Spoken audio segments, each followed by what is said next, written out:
notre Dieu, merci. Merci parce que nous avons pu vers toi élever nos voix, te célébrer, te glorifier. Tu es Dieu, tu es notre Dieu, tu es notre Sauveur.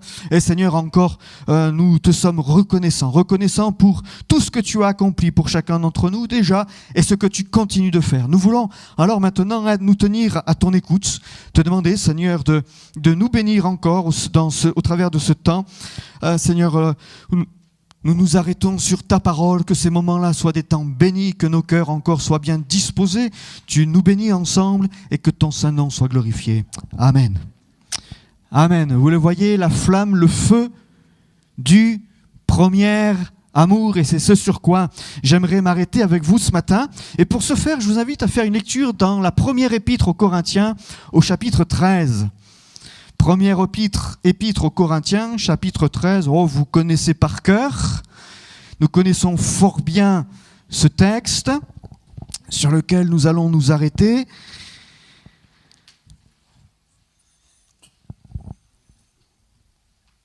Et nous croyons que Dieu encore veut, au travers de celui-ci, nous parler. 1 Corinthiens, chapitre 13, verset 1. Quand je parlerai les langues des hommes et des anges, si je n'ai pas l'amour, je suis un airain qui résonne ou une cymbale qui retentit. Quand j'aurai le don de prophétie, la science de tous les mystères et toute la connaissance, quand j'aurai même la foi jusqu'à transporter les montagnes, si je n'ai pas l'amour, je ne suis rien. Quand je distribuerai tous mes biens pour la nourriture des pauvres, quand je livrerai même mon corps pour être brûlé, si je n'ai pas l'amour, cela ne me sert à rien. L'amour est patient, il est plein de bonté. Il n'est point envieux, il ne se vante point, il ne s'enfle point d'orgueil, il ne fait rien de malhonnête, il ne cherche pas point son intérêt, il ne s'irrite point, il ne soupçonne point le mal, mais il ne se réjouit point de l'injustice, mais il se réjouit de la vérité. Il excuse tout, il croit tout, il espère tout, il supporte tout. Est-ce que ça va jusque-là? Ça va? La pression est grande, hein? Mais nous continuons. L'amour ne périt jamais. Les prophéties seront abolies, les langues cesseront, la connaissance sera abolie, car nous connaissons en partie et nous prophétisons en partie. Mais quand ce qui est parfait sera venu, ce qui est partiel sera aboli. Lorsque j'étais enfant, je parlais comme un enfant, je pensais comme un enfant, je raisonnais comme un enfant. Lorsque je suis devenu homme, j'ai fait disparaître ce qui était de l'enfant. Aujourd'hui, nous voyons au moyen d'un miroir d'une manière obscure, mais alors nous verrons face à face. Aujourd'hui, je connais en partie, mais alors je connaîtrai comme j'ai été connu. Maintenant donc, ces trois choses demeurent. La foi, l'espérance, l'amour, mais la plus grande de ces choses, c'est l'amour. Amen. Amen. L'amour.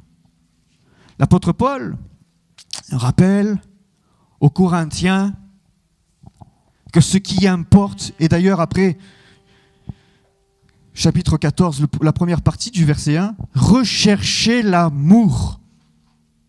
Recherchez l'amour. Recherchons l'amour. En 2021 encore, je crois que cette parole reste d'actualité. Et que pour nous, aujourd'hui, il est important encore de rechercher cet amour parfait, cet amour insondable, cet amour qui ne périt jamais, malgré les temps, malgré les circonstances, malgré les événements, cet amour qui demeure là, solide, inébranlable. Il est question de la foi, bien sûr, dans ce texte, et la foi, nous le savons, elle se manifeste comment? Elle se manifeste dans l'amour que nous portons pour Jésus. C'est ainsi que la foi se manifeste. Dans l'amour que nous portons pour Jésus. Et puisque nous aimons Jésus, nous aimons sa parole. Et puisque nous aimons sa parole, nous aimons la pratiquer, la mettre en pratique dans notre quotidien. Et puis aussi, la foi se manifeste dans l'amour pour son œuvre, pour son Église. Que son saint nom soit béni. Maintenant donc, ces trois choses demeurent, la foi, l'espérance, l'amour. Mais la plus grande de ces choses, c'est l'amour. Recherchons l'amour. La foi, elle produit l'amour dans le cœur, justement parce qu'elle est attachée à Christ. Parce que nous aimons Christ, par le moyen de la foi qui nous a été donnée par Dieu. Alors, ça produit encore en nous cet amour, et l'amour produit en nous le désir de vivre d'une manière qui soit agréable à Dieu, qui honore Dieu, qui honore Jésus. Vous serez saints comme je suis saint. Bon, mais nous voulons marcher d'une manière digne de l'Évangile, digne de Jésus-Christ. Et cette foi vivante, animée, exprimée, manifestée dans cet amour porté à l'égard de Jésus, cette foi alors nous donne de pratiquer ce qui est écrit, non pas simplement parce que c'est écrit et que c'est la loi, c'est comme ça, mais parce que nous aimons. Mais parce que nous aimons. Et parce que nous aimons, alors nous pouvons pratiquer ces œuvres qui sont bonnes. Merci Seigneur.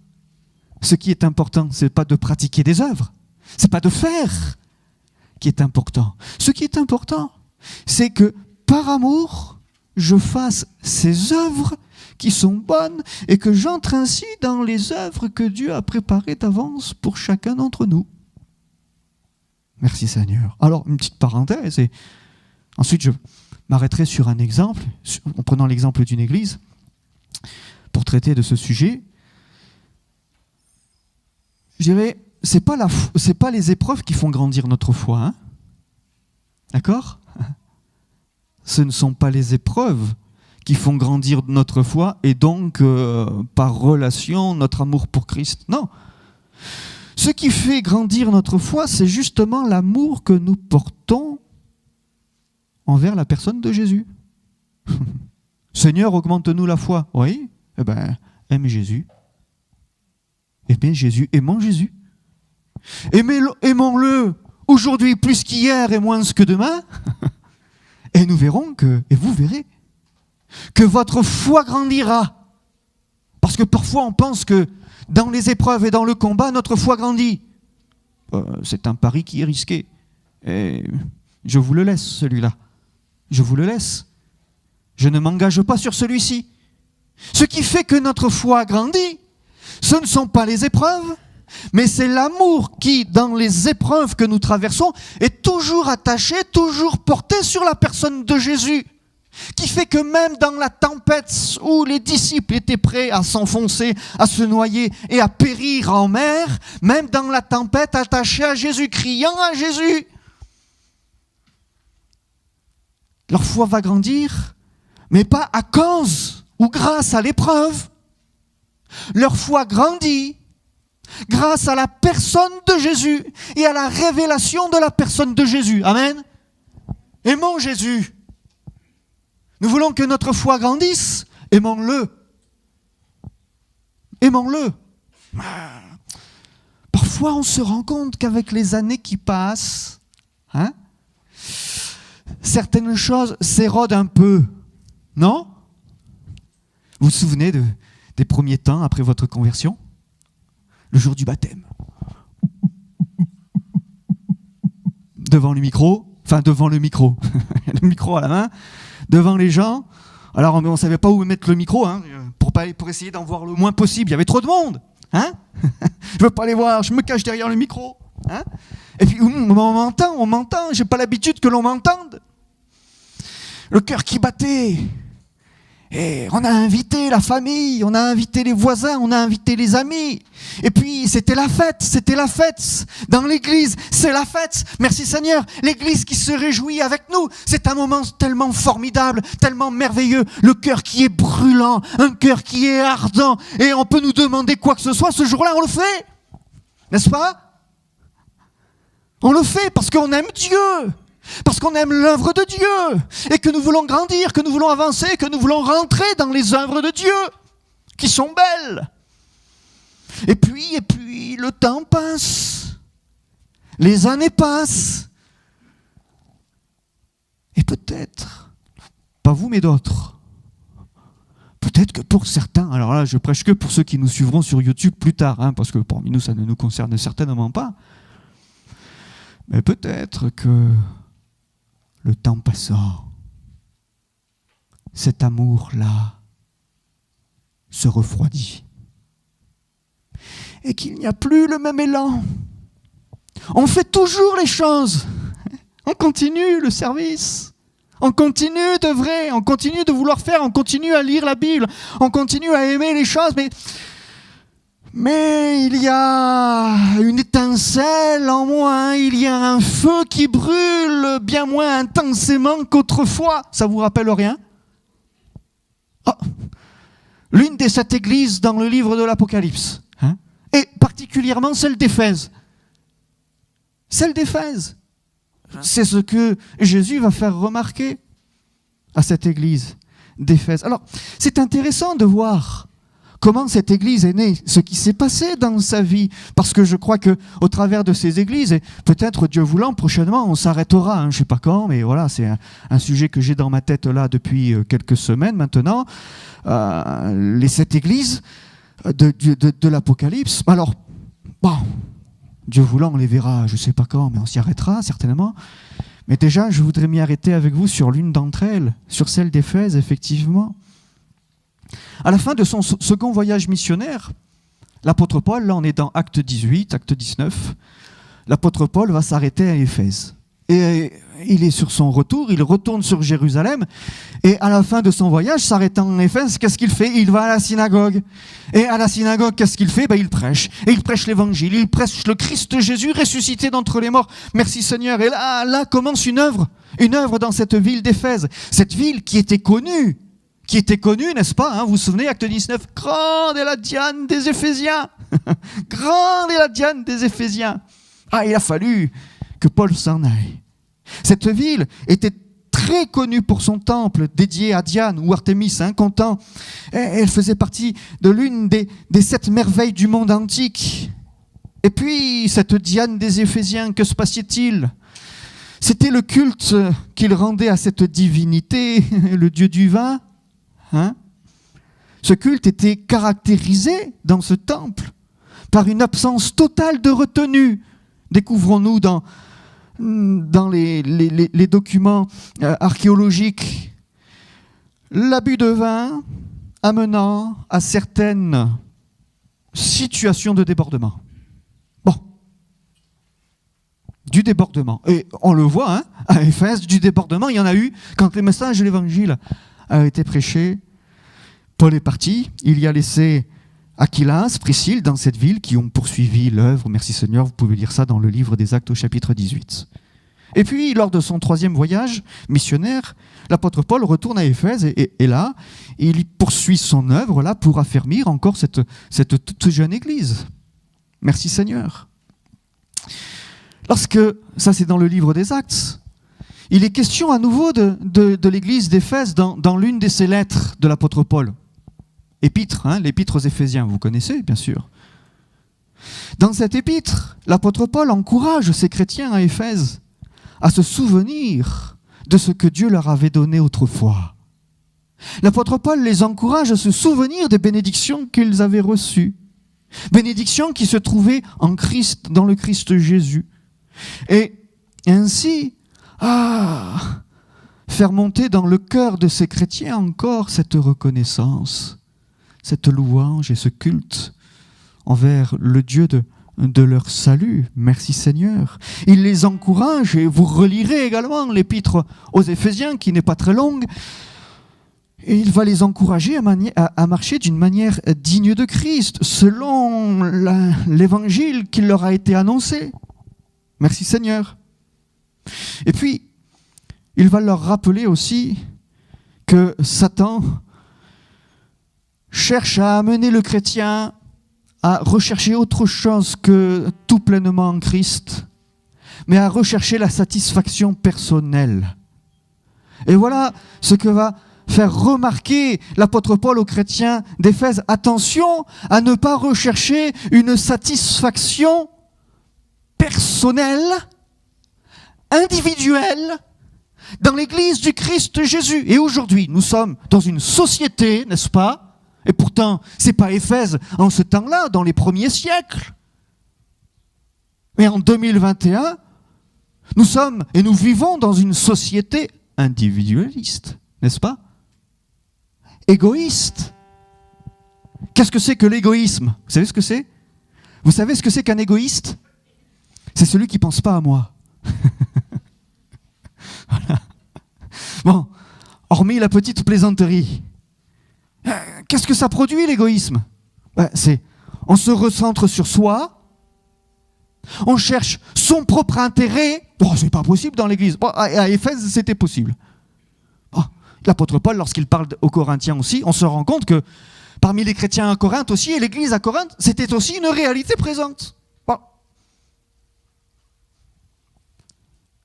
Rechercher la satisfaction personnelle. Attention à cela. C'est ce que leur fait comprendre l'apôtre Paul, parce que ça, c'est le travail de l'ennemi de nos âmes.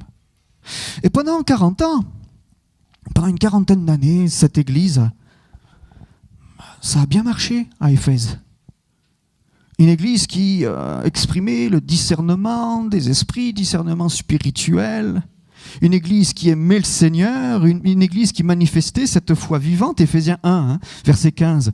C'est pourquoi moi aussi, ayant entendu parler de votre foi au Seigneur Jésus et de votre amour pour tous les saints, je ne cesse de rendre grâce pour vous et je fais mention de vous dans mes prières. Merci Seigneur. Une église qui manifestait cette foi dans le Seigneur Jésus-Christ et un amour pour tous les saints, parce que je le disais, la foi en Jésus fait grandir notre amour, 1, pour Christ et 2, pour celles et ceux qui nous entourent, pour notre prochain, et en particulier pour nos frères et nos sœurs. Éphésiens 1, 15. Alors, cette église, voilà que elle était heureuse et bénie par Dieu, elle s'attachait à Christ, elle manifestait cette foi vivante et elle manifestait aussi cet amour pour tous les saints. Et puis, les décennies sont passées, 30 ans, 40 ans. Et puis vous savez, ce feu du premier amour là, à un moment donné, il ne restait tout à l'heure, comme on le voyait, plus qu'une petite allumette qui brûle. Heureusement, Dieu n'éteint pas le lumignon qui fume. Voyez ?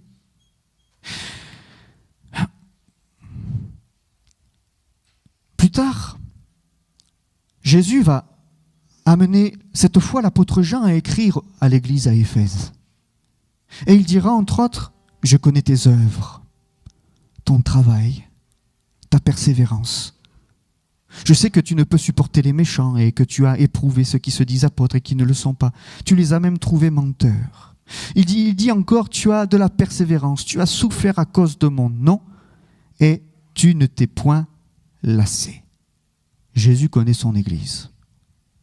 Il la connaît même mieux que nous-mêmes, nous pouvons la connaître, quand bien même nous serions là depuis des dizaines et des dizaines d'années, mais enfin c'est son Église et Jésus nous connaît parfaitement et il connaît son Église parfaitement. Heureusement, c'est la sienne.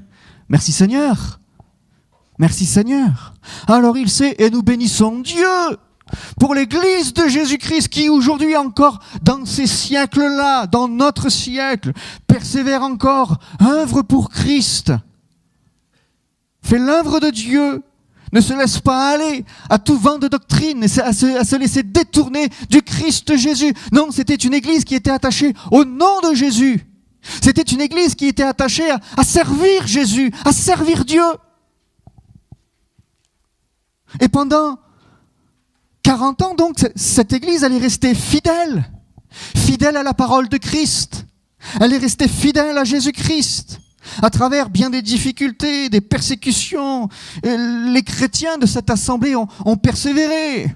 Pourquoi ? Parce qu'ils aimaient le nom de Jésus et ils voulaient que le nom de Jésus soit connu et reconnu. Et qu'il y ait là un bon témoignage dans cette ville d'Éphèse qui se laissait aller à tout type de débordement. Ça, c'était du temps de l'apôtre Paul. Ouais, comme nous le disions, les décennies passent.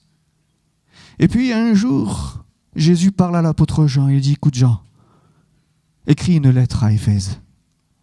Écris une lettre aux chrétiens à Éphèse. Alors, j'ai lu déjà quelques parties. Mais le verset 4, il dira, ce que j'ai contre toi, c'est que tu as abandonné ton premier amour. Ça fait drôle, hein?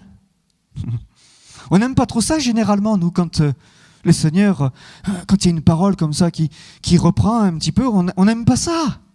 Nous n'aimons pas ça, nous préférons d'autres types. On préfère la première partie, vous voyez? Oui, mais il y a les deux. Le Seigneur, d'un côté, il encourage, après il dit attention parce que danger, et ensuite encore, il va encourager, il va aiguiller, il va bénir, et il va apporter la solution. Il y a un danger pour l'Église à Éphèse, et le Seigneur, Jésus, par la plume de l'apôtre Jean, va dire, mais il y a une solution pour toi. Il y a une solution pour vous, chrétiens à Éphèse, et jusqu'à nous aujourd'hui, du 21e siècle. Il y a une solution. Tu as abandonné ton premier amour. Les Éphésiens étaient interpellés sur le fait que il nous faut veiller à garder, à entretenir cet amour brûlant, ardent. Il nous faut veiller à toujours être consacrés à la personne de Jésus, à notre Dieu. Je dirais simplement comme au commencement. N'est-ce pas? Ces commencements qui étaient si beaux, si doux, qui aujourd'hui encore, quand on y réfléchit, et pourtant ça fait peut-être longtemps qu'on était passé là sur l'estrade, voyez, avec le micro à la main, avant de, vous savez, faire le grand plongeon. Le plongeon d'une vie. Ça vaut les plongeons des 10 mètres, celui-là. Hein,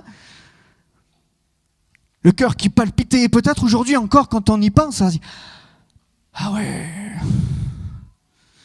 c'est vrai que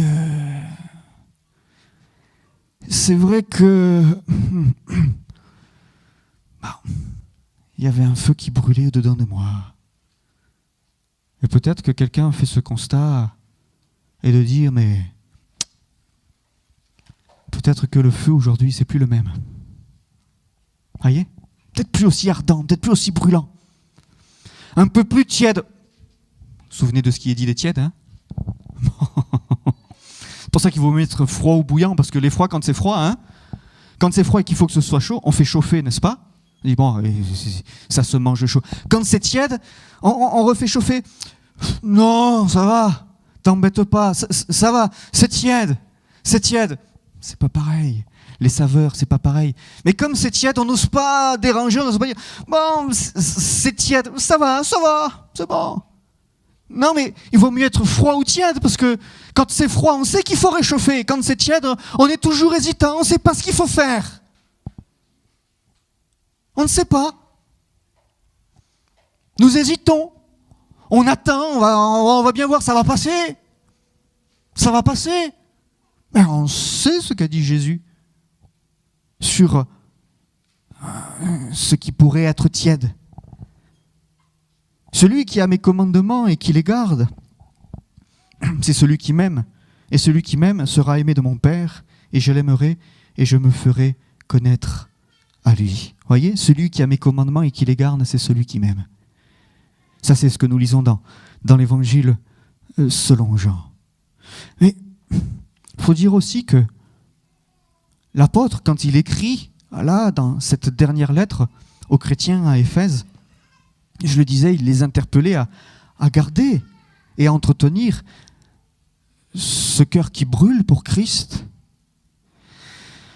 Et il fait remarquer aussi, et c'est Jésus qui fait remarquer aux chrétiens à Éphèse, que finalement la connaissance, la doctrine, l'application stricto sensus de la parole, parce que c'est la parole, parce que c'est les commandements et il faut les accomplir parce que c'est écrit. Pourquoi ? Parce que c'est écrit. J'ai pas envie, mais il faut le faire parce que c'est écrit. Parce que si... Eh bien, Jésus fait remarquer aux chrétiens à Éphèse que ce n'est pas suffisant. On peut connaître toute la doctrine. On peut faire et faire encore des œuvres, parmi le peuple de Dieu, parmi l'église de Jésus-Christ, ici ou autour de nous. On peut faire, mais Jésus va faire remarquer à ces chrétiens, à cette église d'Éphèse, attention, ce n'est pas suffisant. L'église, les chrétiens qui la composent, doivent encore et toujours exprimer, témoigner de cet amour véritable pour Jésus et pour sa parole. Si notre cœur venait à se refroidir, tout ce que nous continuerions de faire, de dire, de penser serait vain. Si je n'ai pas l'amour, je suis alors un airain qui résonne. C'est bien, mais ça s'arrête. Vous me direz tant mieux. Pour le coup, quand il y a quelqu'un derrière qui joue, non, c'est bien. Et là, vous voyez ? Un airain qui résonne. Que Dieu nous anime. Que Dieu nous anime. Et je crois que, aujourd'hui encore, l'Église de Jésus, là je ne parle pas que de nous aujourd'hui en Savoie, hein, c'est l'Église en général, a besoin de rechercher l'amour. Parce que vous voyez, moi je suis de ceux qui croient que nous ne sommes pas meilleurs que les autres, quand bien même nous ferions partie des chrétiens et de l'Église des derniers temps. On n'est pas meilleurs. Et moi, je crois que tous les dangers qui ont été ceux qui nous ont précédés, pour ceux qui nous ont précédés, sont exactement les mêmes pour nous. Et que comme d'autres y sont tombés avant nous, nous pouvons nous aussi y tomber. Et que ce qui est arrivé à l'église de Jésus-Christ, à Éphèse, pourrait très bien aujourd'hui arriver à l'église de Jésus-Christ en Savoie, en France, ou ailleurs. Pas chez nous, évidemment. Pas chez nous. Parce que nous, on n'est pas comme les autres. Hein ? Nous, on a ce truc en plus. Ah oui, c'est justement ce que pensaient avoir les Éphésiens. Enfin, donc, veillons. Veillons. Oui, nous sommes attachés à la doctrine. Merci Seigneur. Oui, nous sommes attachés à sa parole. Oui, merci Seigneur. Oui, nous sommes attachés à son service. Oui, merci Seigneur pour tout cela. Et Jésus le dira, c'est bien, bravo. Mais il leur dira aussi, c'est pas suffisant, mes amis. Ce n'est pas suffisant. Parce que le premier amour, il n'est plus là. Et maintenant, voilà que tout est devenu tradition. Non, c'est pas possible ça. Religion. Non. Norme, habitude, rite. Mais c'était ça, hein. C'était ça pour l'église à Éphèse. Vous voyez, les générations se sont écoulées. Les décennies sont passées. 40 ans, ça marchait bien, et puis au bout d'un moment, on s'installe sur le... Oh, ça doit être ci, ça, pim pam poum, et puis il faut faire comme ci, il faut faire comme ça. Pourquoi ? Parce que... Ah mais il manque à... Je sais pas. Il y a quelque chose qui doit s'exprimer, quelque chose qui doit être manifesté, et qui vient de là. Qui vient de là, pas que de là.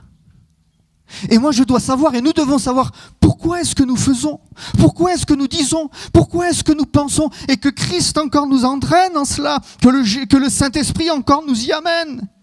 Merci Seigneur. L'amour dans l'Église, merci Seigneur. L'amour de Dieu dans l'Église. Et puis l'amour de l'Église pour Dieu. Je le citais, celui qui a mes commandements et qui les garde, c'est celui qui m'aime, et celui qui m'aime sera aimé de mon Père, je l'aimerai et je me ferai connaître à lui. L'apôtre Paul pouvait écrire encore, si quelqu'un n'aime pas le Seigneur, qu'il soit anathème. Bon, mais nous aimons le Seigneur. Et si ce matin, au-delà de nos apparences, n'est-ce pas ?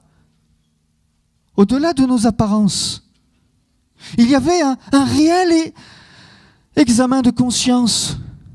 Si ce matin, comme le fils prodigue, oh mais Jean-Noël, je n'ai pas quitté l'église. Oui, enfin, il quittait la maison du Père. Et si ce matin, comme ce fils, sans en être obligé à arriver, faut-il en arriver à la situation du fils prodigue pour à un moment donné rentrer en soi-même et faire un bilan de sa santé spirituelle? Faut-il en arriver là? Ne pouvait-il pas faire ce bilan, cet examen de conscience avant de quitter la maison du Père pour voir quel était véritablement le fond du problème, plutôt qu'à ce moment-là accuser le Père? C'est bien sûr que pour lui, il a fallu... Mais en attendant, il est rentré en lui-même. Et là, il a compris. Et si ce matin, je le disais, au-delà des apparences, nous rentrions en nous-mêmes pour dire, Seigneur, où est-ce que j'en suis? Et si en tant qu'Église de Jésus-Christ, j'ose le dire, je le dis, ou je peux le dire, ça va? Si ce matin, en tant qu'Église de Jésus-Christ, prenez le temps pour cette réflexion. Où est-ce que nous en sommes? Parce que pour l'Église à Éphèse, on voit la marche, on voit l'histoire, les années, ce qui s'est passé. Mais les dangers de l'Église d'Éphèse peuvent très bien être les mêmes dangers et sont les mêmes dangers que les nôtres aujourd'hui. Nous n'y échappons pas, nous n'y échapperons pas. À nous de prendre conscience, mes frères et mes sœurs, en tant qu'Église, de cette réalité, afin de pouvoir toujours veiller. Je disais, cette ferveur des chrétiens à Éphèse, de cette Église, s'était étouffé, le feu brûlait, mais plus de la même manière. Et finalement, oui, on le disait, la pureté morale, la bonne doctrine, le zèle en faveur de la vérité qu'ils manifestaient, leur service, voilà, toujours bien carré, toujours bien maîtrisé, ne pouvait pas remplacer l'amour pour le Christ Jésus qui n'était plus manifesté, qui était perdu, pire encore, abandonné. Ça, c'est terrible. Ils l'ont abandonné. C'est-à-dire, à un moment donné, nous, on fonctionne avec nos principes établis. À un moment donné, on fonctionne avec nos raisonnements. À un moment donné, on fonctionne avec nos connaissances. Et voilà que cette église à Éphèse a tout perdu. Parce que cette église a disparu. Elle n'existe plus. Elle n'existe plus. Et le feu est parti ailleurs. Il est parti ailleurs. La vérité, l'église de Jésus-Christ, ce message d'évangile est allé brûler dans d'autres cœurs. Mais eux, ils l'ont perdu, mes frères et mes sœurs. Perdu. Et cette ville d'Éphèse, si vous connaissez la situation, c'était au bord d'un port et elle était très bien située. C'était un centre politique, géopolitique, commercial, économique, etc. C'était une ville qui était influente, une ville qui réussissait tout. Mais voilà qu'elle s'est ensablée, le sable est venu et le port finalement, et comme tout dépendait du port, cette ville s'est desséchée. Elle s'est desséchée et les gens ont fui cette ville. Aujourd'hui, il doit rester un théâtre et quelques éléments encore de cette ville d'Éphèse, mais il n'y a plus rien si ce n'est que des ruines. Et l'église avec cette ville a disparu. Oh, que le Seigneur nous garde encore, parce que nous sommes de ceux et de celles qui veulent être prêts pour le retour de Jésus. Amen. Et nous croyons que Jésus, lorsqu'il reviendra, il viendra chercher son église. Et il viendra chercher son église aussi qui est en Savoie, à Albertville, à Belay, à Chambéry. Et puis là où vous habitez, puisque vous êtes membre du corps de Christ et de l'église de Jésus, je vais bientôt terminer.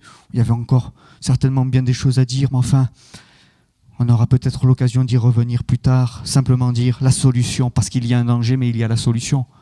Jésus qui dit à celui qui sera vainqueur, souviens-toi donc d'où tu es tombé, repens-toi et pratique tes premières œuvres. Sinon je viendrai à toi et j'ôterai le chandelier de sa place, à moins que tu ne te repentes. C'est-à-dire il n'y a plus le témoignage de Christ, vous voyez ? Ils sont attachés à Jésus, mais le témoignage il n'est plus là, il n'y a plus rien, ça ne se transmet plus, il n'y a plus de lumière. Le chandelier il est éteint, il est là, hein ? Et la lumière elle brûle plus, elle rayonne plus. Tu as pourtant ceci, c'est que tu es les œuvres des Nicolaïtes, ceux qui détournaient du Christ, œuvres que je hais aussi, que celui qui a des oreilles entende ce que l'Esprit dit aux églises. Et là c'est au pluriel, ça nous concerne nous ça. À celui qui vaincra, je donnerai à manger de l'arbre de vie qui est dans le paradis de Dieu. L'arbre de vie, les bénédictions, des promesses du ciel. Merci Seigneur. Et Jésus veut que ce témoignage éternel encore rayonne, brûle en nous. Vous souvenez-vous de ces 2 disciples sur le chemin d'Emmaüs ? Une épreuve, un moment difficile, un moment qu'ils n'ont pas compris, un moment où ils n'ont pas su discerner ce qui était en train de se passer. Ils ont cru qu'eux, ils se sont fait des films, ils se sont trompés. Et voilà que le feu qui brûlait en eux s'est éteint. Parce qu'ils ont cru qu'eux, ils ont pensé qu'eux. Ils n'ont pas compris l'œuvre de Dieu qui était en train de s'accomplir ici même. Et voilà qu'à un moment donné, alors qu'ils étaient désespérés sur ce chemin d'Emmaüs, voilà que quelqu'un va les rejoindre sur ce chemin. De quoi discutez-vous ? Comment ça, Jésus ? Jésus, il ne savait pas. Comment ça ? Mon gars, tu ne sais pas ce qui s'est passé ? Enfin, Jésus, il est mort, crucifié, on pensait que tout est terminé. C'est fini ! Et le cœur éteint. Voyez, une épreuve, un moment ils n'ont pas su comprendre, un moment ils n'ont pas su discerner, et voilà que le feu s'est éteint. Le feu s'éteint. Mais la solution, à celui qui vaincra. Alors que celui qui a des oreilles pour entendre, entende ce que l'Esprit dit aux églises. Ils diront plus tard, alors que Jésus, en commençant par le commencement, leur a expliqué ce qui devait se passer, ce que le Fils de l'homme devait accomplir. Ils diront, après qu'ils aient entendu Jésus les enseigner sans savoir encore qui c'était, lorsqu'il disparaîtra de devant eux, alors qu'ils étaient dans cette maison en train de rompre le pain, ils diront, notre cœur ne brûlait-il pas au-dedans de nous lorsqu'il nous expliquait les Écritures ? Tout simplement, ils sont revenus à la source. Ils sont revenus au commencement. La présence de Jésus, la parole de Jésus, les œuvres de Jésus. Ils sont simplement revenus à la source. Et ils vont dire, notre cœur, ça brûlait. Ça brûlait. Quand il nous parlait, ça brûlait. Ça vous est déjà arrivé, vous, que votre cœur brûle ?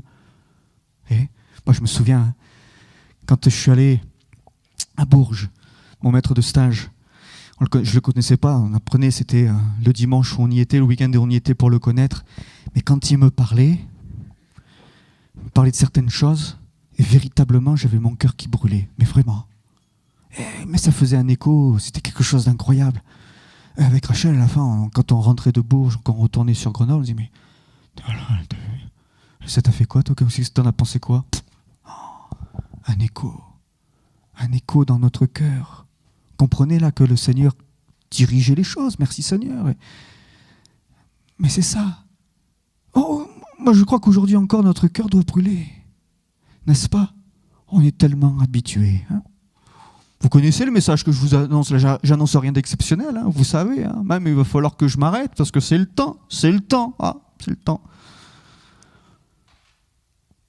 Un cœur qui brûle pour le Seigneur. Un amour grandissant dans le cœur de l'Église. Amen. Un amour grandissant dans le cœur de l'Église de Jésus-Christ. Un amour qui fait battre le cœur de l'Église, qui anime l'Église, qui fait vivre l'Église et qui fait que Jésus-Christ encore y est manifesté, que Jésus-Christ encore y est glorifié, que Jésus-Christ encore y est révélé. Un vieux proverbe écrit par Salomon, comme quoi il n'y a rien de nouveau sous le soleil. Et le problème des chrétiens, la difficulté, le danger pour l'Église à Éphèse. Heureusement, Christ leur a apporté la solution et il nous la transmet aujourd'hui. Mais c'est le même problème que Salomon a pu connaître en son temps. Je parlais de la situation et de la ville d'Éphèse avec le temple et ce qui se passait dans ce culte-là. Mais enfin, Salomon, il a connu aussi bien des excès qui l'ont détourné. Mais il pourra dire Garde ton cœur, plus que toute autre chose, car c'est de lui que viennent les sources de la vie. Garde ton cœur. Église de Jésus-Christ, garde ton cœur. Veille sur ton cœur. Entretiens ce que tu as reçu de la part de Jésus dans ton cœur, plus que toute autre chose. Car c'est de lui que viennent les sources de la vie, et si notre cœur venait à s'attiédir, à se refroidir, alors je dirais à celui qui vaincra, que celui qui a des oreilles pour entendre